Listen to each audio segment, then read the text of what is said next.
నమస్తే. మనం ఇప్పుడు చూస్తున్నాం పీవీఆర్ న్యూస్. ఈ రోజు సుప్రీంకోర్టులో ఎస్సీ వర్గీకరణపై తీర్పిచ్చింది. రాష్ట్ర ప్రభుత్వాలు ఎస్సీ వర్గీకరణ చేసుకోవడానికి అనుమతి ఇచ్చింది.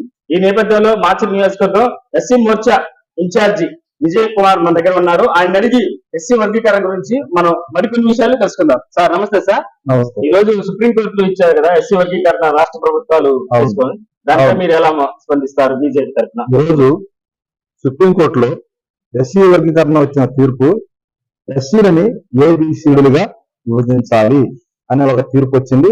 దాన్ని ఈ రోజు మేము స్వాగతిస్తున్నాం. భారతీయ జనతా పార్టీగా నరేంద్ర మోడీ గారు పూర్తి స్థాయిలో ఈ ఎస్సీ వర్గీకరణకి ఆయన మద్దతు ఇచ్చారు. కాబట్టి ఎలక్షన్ ముందు తెలంగాణలో మన మందాకృష్ణ మాదిగని పిలిపించి ఆయనతో మాట్లాడి ఆ ఇచ్చిన హామీని ఈ రోజు కోర్టు తీర్పు నరేంద్ర మోడీ గారు ఇచ్చిన హామీని బలపరిచినట్టుగా ఉంది. ఆయనైతే నరేంద్ర మోడీ గారు అన్ని ఆలోచించే ఈ ఎస్సీ వర్గీకరణకి ఆయన అంగీకరించడం జరిగింది. కాబట్టి ఎస్సీ వర్గీకరణ వల్ల ఏ కులానికి అన్యాయం జరగదు. జనాభా ప్రాతిపదికన ప్రతి ఒక్కరికి వాళ్ళ జనాభాను బట్టి కేటాయిస్తారు తప్ప ఎక్కడా అన్యాయం జరగదని మేము భావిస్తున్నాం. ఈ రోజు ఎస్సీ వర్గీకరణ వల్ల ప్రయోజనాలు ఎలా ఉన్నాయి సార్? ఎస్సీ వర్గీకరణ విద్య పైన, ఉద్యోగాల పైన పనిచేస్తుంది. వాళ్ళు జనాభాను బట్టి ఆ ఉద్యోగాల రిజర్వేషన్లు తీసుకునే విధంగా తీర్పుంది. ఈ తీర్పులో 7 ధర్మాసనంలో ఉంటే 6 మద్దతు తెలిపారు, ఒకరు మాత్రమే వ్యతిరేకించారు. ఇప్పుడు ఎస్సీ వర్గీకరణ చేయడం వల్ల కొన్ని ఇప్పుడు మాలలు కానీ ఇట్లా కొన్ని ఉన్నాయి కదా సార్, వాళ్ళు మాకు అన్యాయం జరుగుద్ది అని అంటున్నారు కదా, దానిపై మీరు ఎలా చూడొచ్చు సార్? మేమైతే వాళ్ళకి ఎవరికి అన్యాయం జరగదనే భావిస్తున్నాం. సుప్రీంకోర్టులో ఉన్నటువంటి జడ్జిలు అందరూ అన్ని ఆలోచించే ఈ తీర్పు ఇచ్చారు.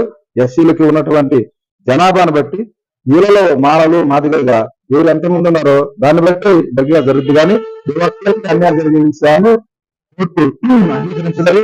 కోర్టు ఇచ్చిన తీర్పు చాలా న్యాయంగా ఉందని మేము భావిస్తున్నాం. ఇప్పుడు వరకు ఎస్సీ వర్గీకరణ జరగలేదు కదా, మరి ఇప్పుడు హఠాత్తుగా ఎస్సీ వర్గీకరణ ఎలా జరుగుతుంది, ఎలా తీసుకుంటున్నారు మీ ప్రధాని నరేంద్ర మోదీ గారు? రాజకీయ నాయకులు వాళ్ళ అవసరాలను కోరుకుంటూ ఈ కులాన్ని మభ్యపెట్టారు తప్పితే ఎస్సీ వర్గీకరణ న్యాయంగా చేయాలనే ఉద్దేశం ఏ పార్టీకి ఉన్నా ఈ పార్టీకి చేసే ఉండేది. ఇప్పుడు మనం చూసాం కదా ఎస్సీ మోర్చా విజయ్ కుమార్ గారి మాటలు. మరొక బిల్టన్లో మళ్ళీ కలుద్దాం.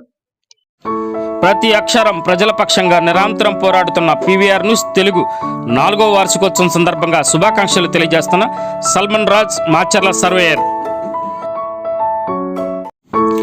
నిరంతరం ప్రజల సమస్యలపై గలమెత్తుతున్న పీవీఆర్ న్యూస్ తెలుగు ఛానల్ 4వ వార్షికోత్సవం శుభాకాంక్షలు తెలియజేస్తున్న బొడ్డు చిన్న నరసింహారావు ముదిరాజ్ 23వ వార్డు మాచర్ల.